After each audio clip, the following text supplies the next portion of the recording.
समीचीन विकल्पों का सम्यक समाधान। सुनिए परम पूज्य श्रमण श्री सुप्रभ सागर जी महाराज के मुखारबिंद से YouTube चैनल सुप्रभ उवाच पर शुभाशीष परम पूज्य श्रमणाचार्य 108 श्री विशुद्ध सागर जी महाराज। सानिध्य श्रमण सुप्रभ सागर जी महाराज, श्रमण प्रणत सागर जी महाराज। पुणे आर्जक श्री रविंद्र जयश्री, कुमारी परिणा गहाणकर अमरावती, 100 मोक्षता राजस डोन गावकर औरंगाबाद। ओम नमः सिद्धेभ्य। नमो नमः सत्हितंकराय वीराय भव्याम्बुजभास्कराय अनंतलोकाय सुरार्चिताय देवादिदेवाय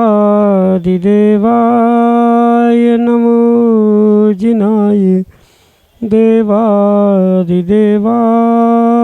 नमो जिनाय। पंच परमेष्टि भगवान की परम पूज्य आचार्य भगवंत गुरुवर विशुद्ध सागर जी मुनि महाराज जी की, परम पूज्य मुनि श्री सुप्रभ सागर जी महाराज जी की।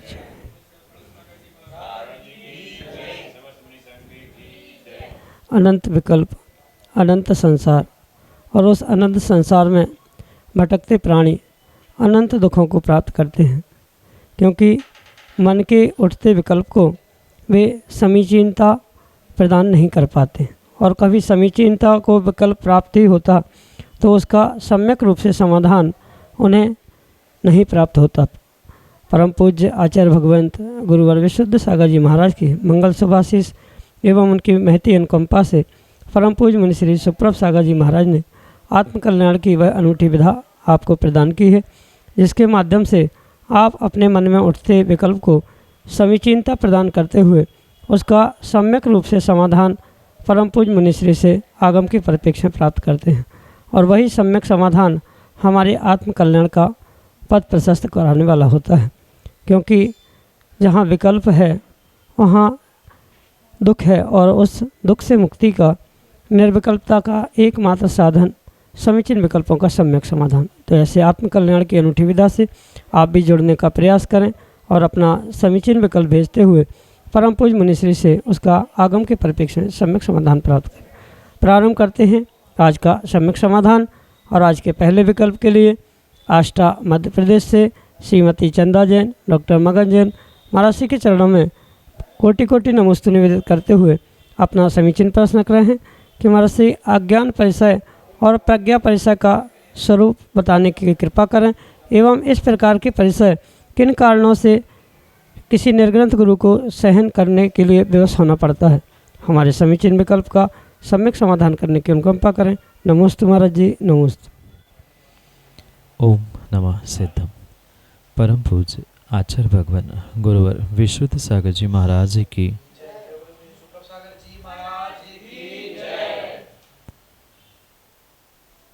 जो 22 परिचय है निर्ग्रंथ मुनिराज सहन करते हैं, उन 22 परिचयों को पीछे के अपने अपने कारण आचार्य भगवंत तत्वार्थ सूत्र में समझाने का प्रयास करते।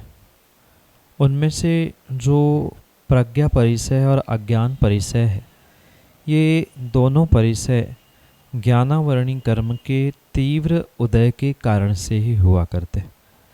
जैसा ज्ञानावरणी कर्म का उदय हुआ करता है, वैसे ही अज्ञान परिचय या प्रज्ञा परिचय दोनों परस्पर में विरुद्ध रूप से उदय में आते हुए या मुनिराजों को सहन करने रूप प्राप्त हुआ करते।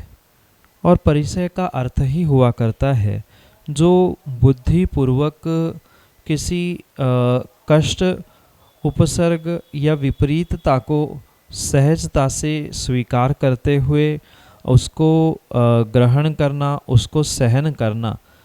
इसके पीछे का कारण, यानी परिचय क्यों सहन करना है, इसके पीछे का कारण आचार्य भगवंत कहते हैं कि जो मोक्ष मार्ग है, उस मोक्ष मार्ग से च्युत ना हो, कर्मों की विशेष निर्जरा होती रहे।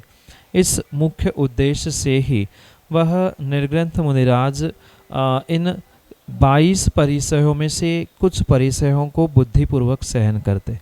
उपसर्ग अचानक आते हैं और परिसय बुद्धिपूर्वक सहन किए जाते हैं। तो इसमें से प्रज्ञा परिसय है, यानी सब कुछ ज्ञान होने पर भी, विशेष क्षयोक्षम होने पर भी, आगम का और सभी व्यवहारिक क्रियाओं का बहुत सारा ज्ञान होने पर भी अपने ज्ञान को पचाकर रख लेना, उसका बिना पूछे प्रयोग नहीं करना, ये पहला प्रज्ञा परिसय कहलाता है। और दूसरा अज्ञान परिसय, वह भी ज्ञानावरणी कर्म के उदय के कारण से हुआ करता है।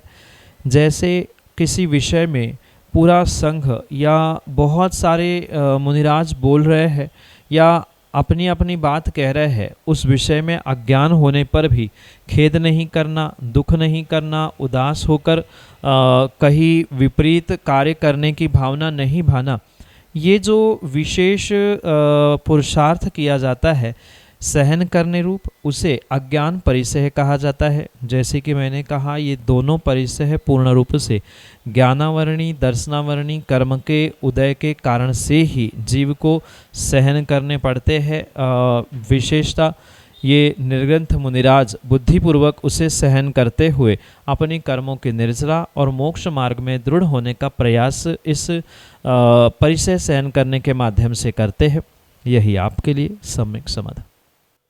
श्रीमती रंजना जैन, गुरसराय, झांसी, उत्तर प्रदेश से अगले समीचीन विकल्प। दोनों गुरुवर जी के चरणों में नमोस्तु नमोस्तु नमोस्तु।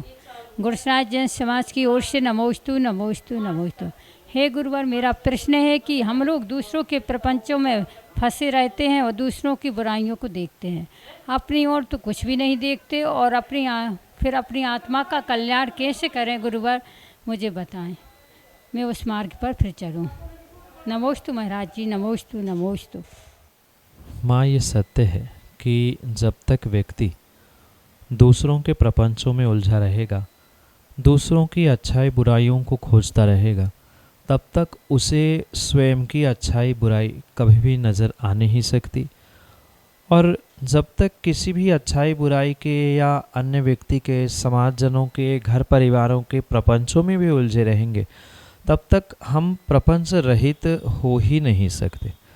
और प्रपंच से रहित होने के लिए, दुनियादारी से दूर होने के लिए, एकमात्र पंच पंचायत से दूर होकर अपने पंच परमेष्ठी की शरण को प्राप्त कर लेना, ये ही सर्वोत्कृष्ट कारण हो सकता है।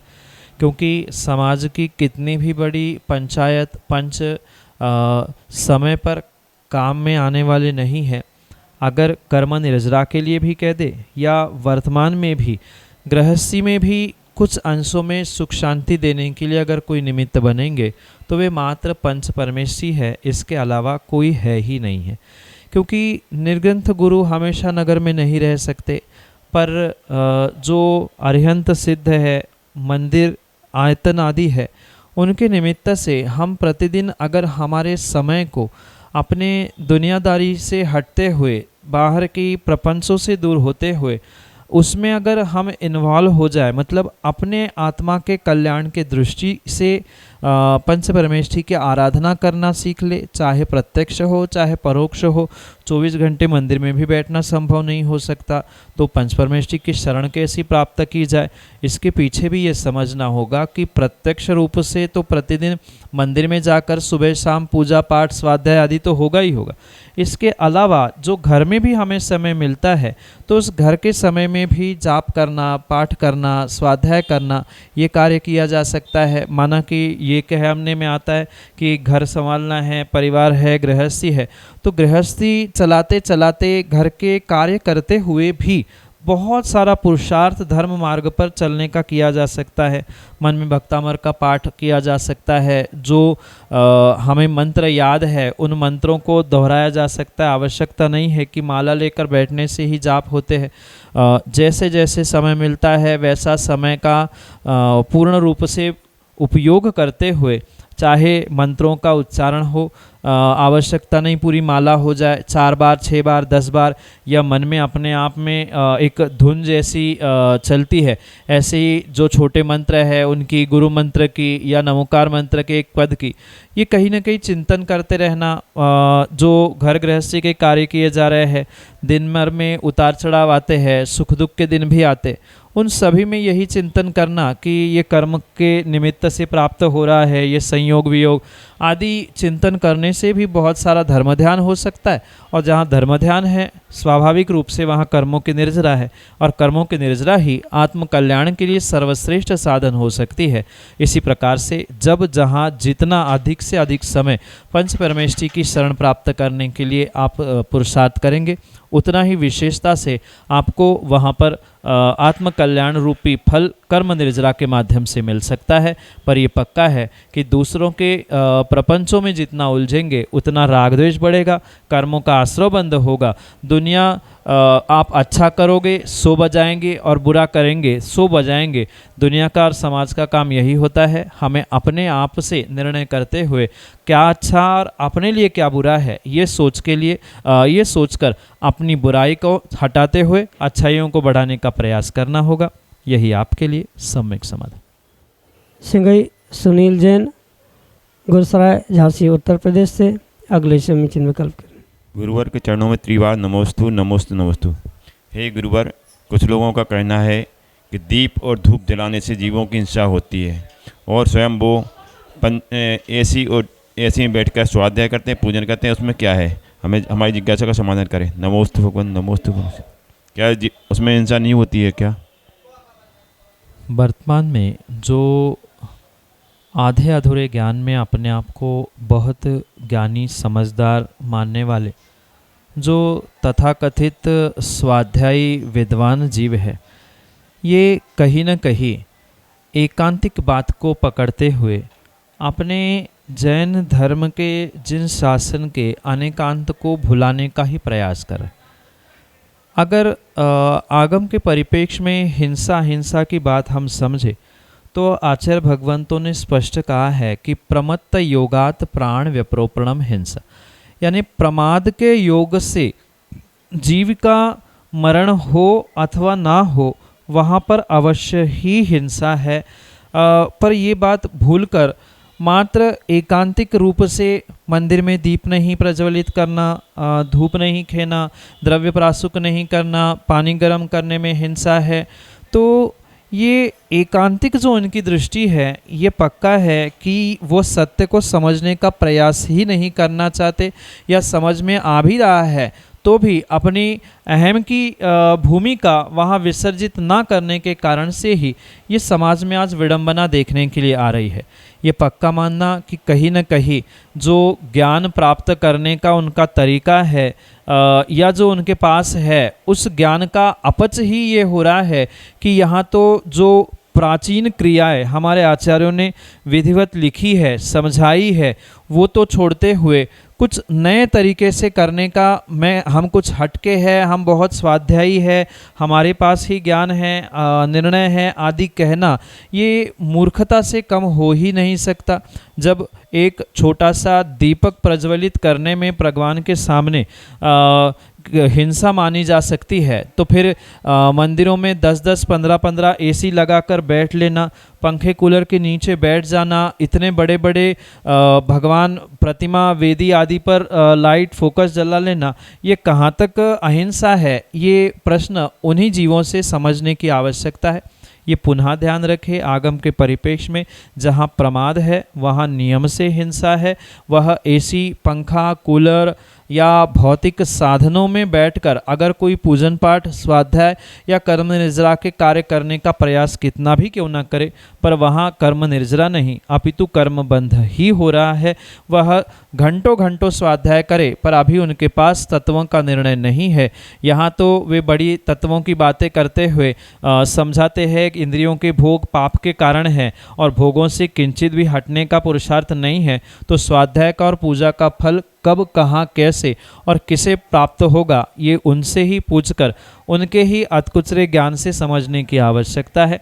ये कहीं न कहीं अपने अहंकार की पुष्टि और अधकुचरे ज्ञान का ही साक्षात फल है कि कुछ क्रियाओं का निषेध करते हुए नई क्रियाओं में हिंसा अहिंसा का विवेक छोड़कर वह अपने मत को, अपने एकांत मत को आगे बढ़ाने का प्रयास कर रहे हैं। ये पक्का मानना, अगर दीपक जलाने में भी अविवेक पूर्वक, प्रमाद पूर्वक प्रवृत्ति है, मतलब दीप अवतरित करने के बाद, आरती के बाद 2 घंटा ऐसे ही जलता रह रहा है, तो वहाँ प्रमाद है, हिंसा की संभावना है।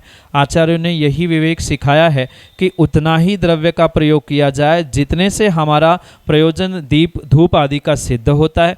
अगर आचार्यों को विवेक नहीं होता या उनको हिंसा अभिप्रेत होती तो अष्टद्रव्यों में ये दीप धूप जैसे द्रव्य रखते ही क्यों, और झूठी बातें या मायाचारी का कोई फल पूजा के माध्यम से प्राप्त हो ही नहीं सकता। ये विवेकपूर्वक समझे। और रही बात किसी को समझने और समझाने की, तो जिसका जैसा पुण्य का उदय है वह वैसा ही पुरुषार्थ करेगा। आप कितना ही किसी को कुछ कहने समझाने का प्रयास करें, पर उनकी बुद्धि, उनकी मति गति के अनुसार ही चलेगी। आगम के बाह्य क्रियाएं करना ये पूर्ण रूप से निषिद्ध है। चाहे वे एसी में बैठ के ध्यान करे, स्वाध्याय करे, कोई भी तप करे, वहाँ कर्मों की निर्जरा नहीं, अपितु कर्म बंध को ही वे प्राप्त हो रहे हैं। जब एक छोटे से दीपक में उन्हें हिंसा दिखती है, तो फिर इतने लाखों हजारों वैट का जलने वाला वह एसी, उसकी विद्युत कहाँ से कैसे बन के आ रही, कितने जीवों को मारकर इलेक्ट्रिसिटी बन रही है। पुनः एसी से निकलने वाली गर्म हवा से वायुकायिक जीवों की कितनी विराधना हो रही है। स्वयं के इच्छाओं की, भोगों की पुष्टि के पीछे किए जाने वाली ये प्रमाद की प्रवृत्ति पूर्ण रूप से हिंसा, हिंसा और हिंसा ही है। पर जहाँ समंतभद्र स्वामी अपने स्वयंभू स्तोत्र में कहते हैं कि श्रावक है, अभी 100% उनका हिंसा का त्याग नहीं है। उद्योगी, आरंभी और विरोधी हिंसा वह सहजता से ही प्राप्त करता है, तो ये उसकी उद्योगी नहीं अपितु आरंभी हिंसा, क्योंकि श्रावक है वहाँ पर स्वीकार है। अल्प फल भले ही वहाँ नहीं मिल रहा है पाप का, क्योंकि बहुत सारा फल पुण्य का वहाँ प्राप्त हो रहा है। जैसे आचार्यों ने कहा है कि बहुत बड़े समुद्र में एक छोटे से जहर की कणिका भी मिल जाए तो भी वह समुद्र जहरीला नहीं होता है। ऐसे पूर्ण रूप से जो पुण्य रूप देने वाला कार्य है उसमें किया गया अल्प आरंभ फल पाप रूप नहीं अपितु पुण्य रूप ही देता है। यही आपके लिए सम्यक समाधान। उत्तर प्रदेश से प्रवीण जैन अगले समीचीन विकल्प के लिए हमारे सामने। नमोस्तु महाश्री, आपके श्री चरणों में सादरवार नमोस्तु नमोस्तु नमोस्तु। हे महाश्री, इंदौर शहर में आगामी अप्रैल माह में जो परम पूज्य आचार्य गुरुवर श्री विश्व सागर जी महाराज का पदारोहण दिवस, गणाचार दिवस मनाया जा रहा है, गणाचार महोत्सव होने जा रहा है, उसकी कल्पना कैसी होगी गुरुदेव, कृपया हम लोगों के मन में जो अति उत्साह है उसको आप शंका का समाधान करें। नमोस्तु गुरुदेव, नमोस्तु गुरुदेव, नमोस्तु। आगामी वर्ष में 2025 अप्रैल मई में जो इंदौर महानगरी में इस युग का बहुत बड़ा एक अनुष्ठान, जो आगम के परिपेश में एक विशेष उदाहरण या दृष्टांत, एक गुरु का अपने शिष्य के प्रति या आगम के प्रति या एक संघ के प्रति, उनके निर्वाहन के प्रति जो विशेष भाव भावना से युक्त पुरुषार्थ रहा, उसका प्रतिफल आपको आने वाले दिनों में उस पट्टाचार महामहोत्सव के निमित्त से देखने के लिए मिलेगा। आगम में आचार्यों ने ये कहा है कि किन्हीं आचार्य भगवंत को समाधि प्राप्त करते समय, समाधि मरण प्राप्त करते समय, अंतिम समय में अपने पद का निर्वाहन पूर्ण करने के उपरांत जब हमें समझ में आए कि अब आयु के निषेक समाप्त होने वाले हैं, तो अपने योग्य शिष्य को संघ का उत्तरदायित्व प्रदान करते हुए उस पद का, संघ का, अपने प्रत्येक कर्तव्यों का वहाँ पर विसर्जन करते हुए मात्र आत्मा की समाधि साधना में ही लीन होने की आवश्यकता है। और इसका एक बहुत उत्कृष्ट उदाहरण गणाचार्य विराग सागर जी महाराज ने, जो हम सभी के सामने पिछले माह में जुलाई माह में जो दिया, ये वास्तव में एक अनूठा दृष्टांत जो कि भूतो न भविष्यति के रूप में है। ऐसा जो आगम के परिप्रेक्ष्य में सच्चा उत्तराधिकारी चुनकर जो गुरु जाता है और उनके लिए, क्योंकि उस समय पर विषमता के कारण पूरा संघ उपस्थित नहीं था, योग्य शिष्य सामने उपस्थित नहीं था, पर घोषणा करके उत्तरदायित्व सौंप के जाना ये भी बहुत बड़ी बात है। और ये उत्तरदायित्व मात्र एक संघ का नहीं, अपितु जितने भी और आचार्य गण, आरिका, गणनी आदि बना के गणाचार्य महाराज गए हैं, उनके लगभग 300-400 शिष्य और व्यक्तिगत प्रशिष्य, इन सबका उत्तराधिकारी एक मुखिया के रूप में आचार्य श्रमणाचार्य विशुद्ध सागर जी को जो ये पद प्राप्त होने वाला है, वह वास्तव में एक अलौकिक घटना है। और विशेष बात तो ये है कि जो 3.5 मुहूर्तों में महान मुहूर्त स्वीकार किया जाता है, जिसका कभी शोधन नहीं किया जाता, ऐसे अक्षय तृतीया के दिन में ये पट्टाचार पदारोहण आचार्य भगवंत विशुद्ध सागर जी का होने वाला है। और क्या क्या होने वाला है 5 दिन में आने वाले समय में, इसका और भी खुलासा होगा। विद्वत गोष्ठियाँ हैं, अन्य भी कार्यक्रम हैं, बहुत सारी दीक्षाएं भी होने की संभावना है।